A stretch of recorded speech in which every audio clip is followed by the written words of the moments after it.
This is the world's most powerful money. Right now, more than half of all global trade runs through it.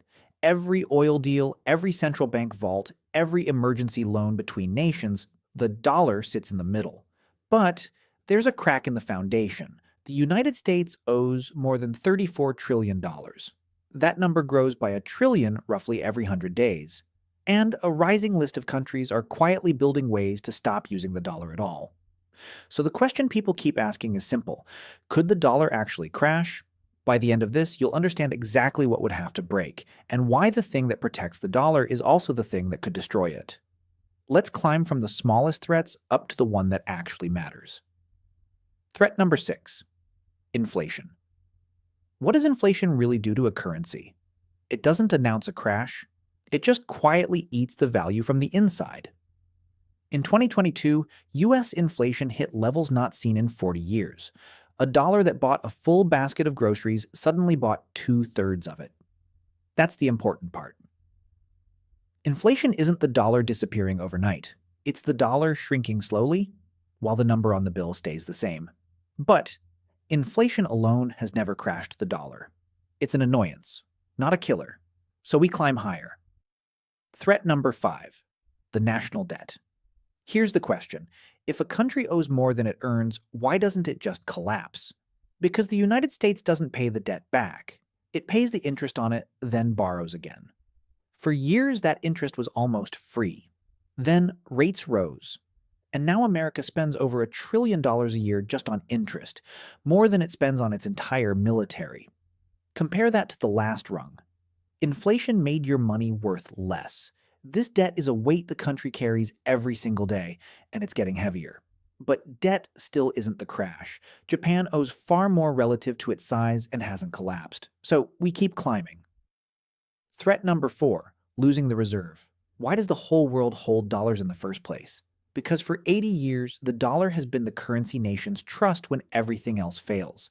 Central banks store it. Contracts are written in it. If you want to trade with almost anyone, you need dollars first. This is called reserve currency status, and it is the single greatest advantage America has ever held. Here's the twist that connects back to the debt. That status is exactly why the US can borrow so much. The world keeps buying its debt because the world needs its money. So the real danger isn't inflation, and it isn't debt. It's the world deciding it no longer needs the dollar. Which brings us to threat number 3, the challengers. Who could actually replace it?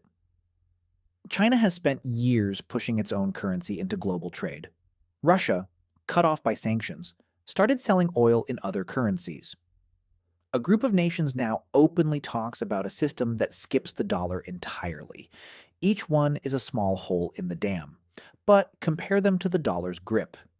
China's currency makes up a tiny slice of global reserves. No challenger has the trust, the size, or the openness the dollar has.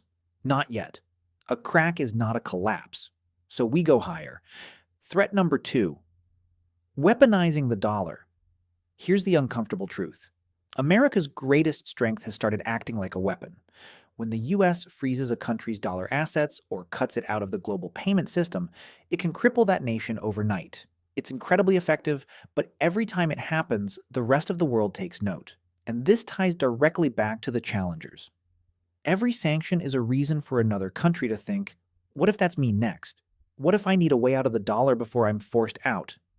So the thing that makes the dollar powerful is quietly teaching the world to escape it.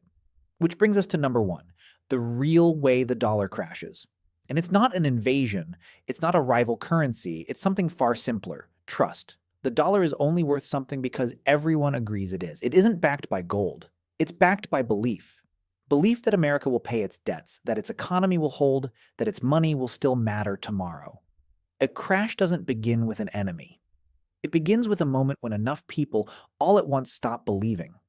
If the world ever decides US debt is too risky, they stop buying it. To attract them back, interest rates spike. That makes the debt more expensive, which makes it look even riskier, which scares off more buyers. That's the spiral. Not a bang. A loss of faith that feeds on itself. So will the dollar crash? Here's the honest answer. Not tomorrow. The dollar is still the most trusted money on earth, and no rival is close. But remember where we started. More than half of all global trade still runs through it. That dominance feels permanent, and every empire's money felt permanent, right up until it didn't. The dollar won't be killed by debt or inflation or China. It will only fall the day the world stops believing in it. And the strange truth is this: the very power that protects the dollar, its debt, its reach, its use as a weapon, is slowly giving the world reasons to look for the exit. The dollar isn't standing on gold, it's standing on trust. And trust is the one thing you never notice is gone until the moment it breaks.